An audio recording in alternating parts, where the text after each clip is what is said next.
علاج بڑا مشکل ہوتا ہے. یہ یہود اور نصارہ دوسروں کو خدا بناتے بناتے خود کو خدا کے بیٹے بنا بیٹھے, خود کو خدا کی. یہ ہے کبر تواضع کی شکل میں. ارے ہم کچھ بھی نہیں تھا, حالانکہ ہیں بڑے, اپنے آپ کو بڑا سمجھتا ہے انسان. یہ پہلی بات ہے. دوسری بات, آزمائش. یہ انبیاء کو بھی آتی ہے, یہود کو بھی آئی. اس میں فرق کیسے کریں؟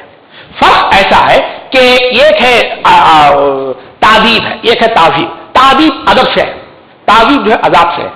دیکھیے استاد مارتا ہے بچے کو, والدین مارتے ہیں, یہ عذاب نہیں ہے, یہ تعذیب ہے. ان کو ادب سکھانا ہے, ان کی پرورش کرنا ہے, ان کو نیک اخلاق سکھانا ہے. تو اسی طرح سے نیک لوگوں کو اللہ تعالیٰ جب کبھی کوئی مشکلات دیتا ہے تو گویا ان کے اندر جو کمزوریاں آ گئی, جو گناہ ہو گئے, ان کے اندر جو نقص ہے, اس کو دور کرنا مطلوب ہوتا ہے. آدمی کا دل بڑا مطمئن ہوتا ہے. کتنی بھی مشکل آ جائے, کتنی بھی پریشانی آ جائے, اگر آدمی کا دل اپنی جگہ میں مطمئن ہے تو آدمی کو اطمینان سے رہنا چاہیے گا کہ بھئی ایسا کوئی مسئلہ نہیں ہے.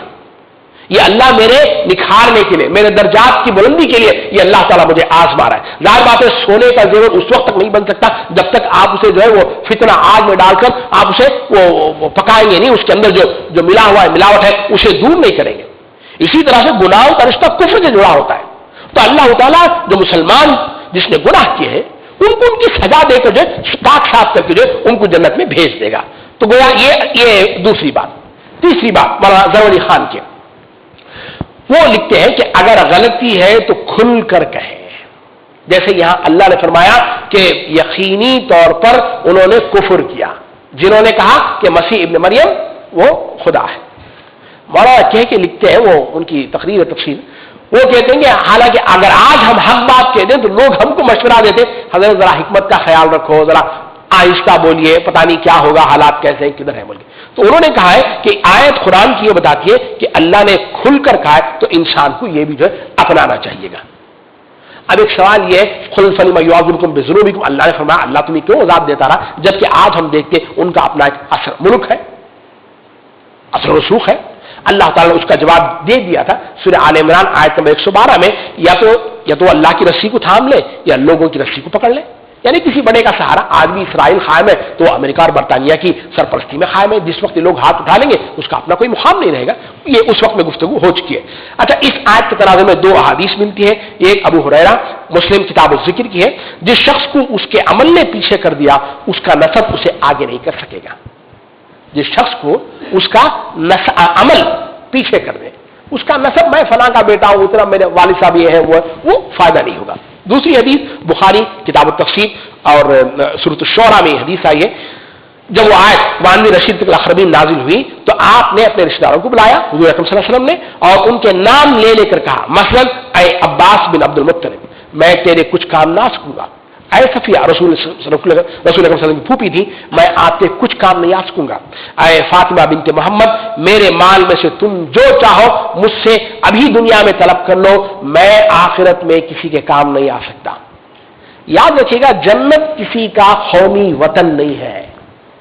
جنت کسی کا قومی وطن نہیں ہے کہ بغیر ویزا کے چلے جائیں ہم. اسی طرح سے جہنم کسی کا قومی جے خانہ نہیں ہے کہ بھائی لازم وہاں جانا ہی ہے. کوئی قوم بحیثیت قوم محبوب نہیں ہے اللہ کے. ہر فرد کو اس کا حساب دینا ہوگا. یہ مضمون آپ سورہ بقرہ آیت نمبر 80 میں دیکھ سکتے ہیں, اور پھر سورہ بقرہ ہی ہے آیت نمبر 118 میں بھی دیکھ سکتے ہیں. اس آیت کے تناظر میں آپ ذرا غور کر کے دیکھیے گا, آج مسلمانوں کے اندر بھی جو ہے یہ ایک تصور کہیں نہ کہیں آ چکا ہے کہ ہم بھی اللہ کے رسول اکرم صلی اللہ علیہ وسلم کے بڑے چہیتے امتی ہیں, آخری امتی ہیں, جی فلاں ہے, اللہ نے ہم کو خیر امت کا لقب دیا, ساری چیزیں. اب ہم نے امیدیں مان لی ہیں, اب جو امیدیں پوری نہیں ہوتی ہے نا تو ہم پر مایوسی چھاتی ہے. آج امت مسلمہ کے اوپر مایوسی ہے. یہ مایوسی رد عمل ہے, یہ عمل نہیں ہے, رد عمل ہے. عمل کیا, ہم نے امید کیا کہ بھائی اللہ جو ہے ہمارے ساتھ وہ پورے وعدوں کو پورا کرے گا, وہ وعدے پورے ہوتے نظر نہیں آ رہے, تو مایوسی آج ہم پر چھا گئی ہے. ہماری تمنا قرآن یہ دل کا امان ہی ہو, یہ تمہاری خواہشیں ہے, اور ظاہر بات ہے خواہش جتنی طاقتور ہوگی نا مایوسی اتنی زیادہ ہوتی ہے. مایوسی جو انسان پر اس کو وہ جو ہوتا ہے وہ بہت زیادہ ہوتا ہے.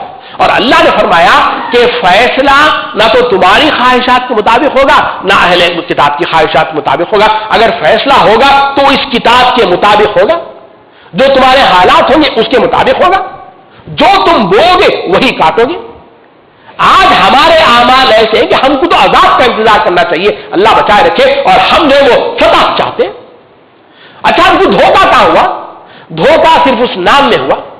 ہم بھی مسلمان ہیں اور مسلمانوں سے اللہ نے وعدے کر رکھے, مسلمانوں سے اللہ نے وعدے کرے اور ہم بھی مسلمان ہیں, اور وہ وعدہ لازماً پورا ہونا چاہیے گا اللہ کا.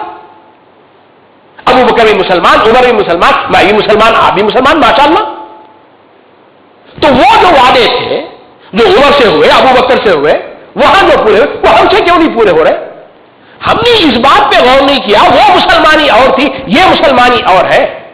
آج کا مسلمان جو ہے وہ کہانیوں پہ زندہ رہنے والا ہے, کہانیوں پہ زندہ رہنے والا ہے. ہماری وہ ہم پڑھتے ہیں کتابوں میں مسلمان وہ تھے کہ کسی کا پیالہ دجلہ میں گرا تو دجلہ نے واپس کر دیا. ارے بڑی بات ہے بھائی, آج بھی ویسا ہونا چاہیے. آج پیالہ کا پورا گھر ہمارا دوسرا لے کے چلے جاتا, پیالہ واپس آنے کی بات چھوڑیے. آج ہماری حالت تو وہ ہے. یاد رکھیے گا دنیا ہم سے نہیں ہماری تاریخ سے ڈرتی ہے, ہماری تاریخ سے ڈرتی ہے دنیا. ہم سمجھتے ہیں کہ ہم سے ڈرتی ہے, بول کے ہم سے کوئی نہیں ڈرتا آج, اس لیے کہ ہمارے اندر جو ہے وہ مسلمانی والی بات نہیں ہے. ہم خیالی پکاؤ وہ پلاؤ جو ہے وہ پکاتے ہیں. سورہ ہود آپ پڑھ کر دیکھ لیجیے گا, اللہ تعالیٰ نے تمام انبیاء ان کی قوموں کا ذکر کیا, جن جن بیماریوں کا ذکر کیا نا, جن جن خرابیوں کا ذکر کیا, وہ ساری کی ساری خرابیاں آج مجھ میں اور آپ میں ہیں. ہم برائیوں کا کاکٹیل بنے ہوئے ہیں, ایک برائی نہیں جو آج ہم میں نہیں ہے. پھر بھی ہم چاہتے کہ اللہ تعالیٰ نے وہ جو وعدے کیے ہیں وہ پورے تھے. قرآن کہتا اگر باپ نہیں ہو سکتا ابراہیم کا تو تم کیسے رشتہ داری کر سکتے بھائی؟ تم کیسے رشتہ داری جتا سکتے؟ اس لیے کہ جو اعمال ہے نا وہ صحیح نہیں ہے, وہ فرق پیدا کرتا ہے. اس زمانے میں بنو قریظہ جو تھے نا, وہ حضور کے زمانے میں وہ IMF تھے, ان کے پاس میں وہ جس وقت حملہ ہوا ہے 1400 نیزے تھے, اسلحہ تھا, سب کچھ تھا, بڑے بڑے قلعے تھے ان کے پاس میں, اپنے آپ کو بڑا محفوظ سمجھتے تھے. مگر اللہ نے فیصلہ کیا بھائی ان کو ختم ہونا ہے.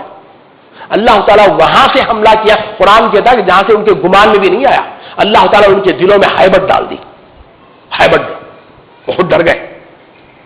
یہ اللہ کا فیصلہ ہے, رب نے لکھ دیا ہے.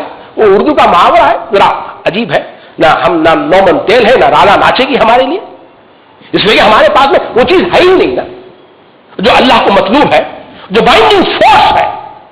اسلام, دین, قرآن, رسول, وہ آج ہمارے پاس میں نہیں ہے. ہم قرآن پڑھتے تو جیسے ہم تفسیر کرتے ہیں بھائی, میں فوراً آپ کو بولتا ہوں کہ اس کا رب یہ ہے, شان نزول یہ, شان نزول میں فوراً ابو جہل کا واقعہ ہے, ہم چھٹی لے لیتے, ارے یہ ابو جہل کا قصہ چھوڑو بھائی, یہ یہود کا قصہ چھوڑو, ہم کو کیا ہے, یہ اس میں عیسائیوں کا ذکر ہے. یہ ہمارا مسئلہ ہے. لات و منات ہمارے دل میں ہے, ہمارے محلے میں بیٹھے ہوئے. قرآن ہمارا ذکر کرتا ہے اس کتاب میں, تو اس قرآن کو پڑھیں اور اس سے ہم اپنا روحانی علاج کرائیں, اپنے آپ کو ایویلویٹ کروائیں اس قرآن کو رکھ کر. دیکھیے آپ نے BA کی ڈگری حاصل کر لی, لیکن جو کمپنی والا ہوتا نا وہ اس کا اپنا ایک ٹیسٹ ہوتا ہے. اس ٹیسٹ میں اگر آپ پاس کریں گے تو آپ کو نوکری ملے گی, ورنہ نہیں ملے گی. ڈاکٹر صاحبان ہے, UAE میں کام کرتا تھا, وہ انڈیا کی وہ MBBS کی ڈگری لے کر آئے, لیکن ان کا اپنا ایک ٹیسٹ ہوتا. اس ٹیسٹ میں پاس کرے گا, بھائی میرے پاس MBBS first class gold medal, وہ لے کے رکھو حضرت, تو یہاں کا ٹیسٹ ہے وہ پاس کرو, نوکری آپ کو دیتے ہیں. یہ ہے اللہ کا بھی اپنا ایک معیار ہے.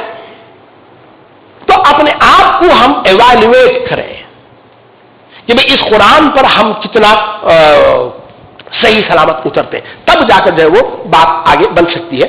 یہاں تک ہم بات کو رکھتے ہیں. اللہ تعالیٰ سے دعا ہے کہ اللہ تعالیٰ دین کا صحیح فہم فرمائے. قولی ھذا استغفر اللہ لکم ولسائر المسلمین والمسلمات. الحمد لله رب العالمين والصلاة والسلام على رسول الكريم والعاقبة للمتقين. ربنا آتنا في الدنيا حسنة وفي الآخرة حسنة وقنا عذاب النار وقنا عذاب القبر وقنا عذاب جهنم. ربنا ظلمنا أنفسنا وإن لم تغفر لنا وترحمنا لنكن من الخاسرين. وصلى الله تعالى على خير خلقه وآله وصحبه أجمعين برحمتك يا أرحم الراحمين. الحمد لله رب العالمين.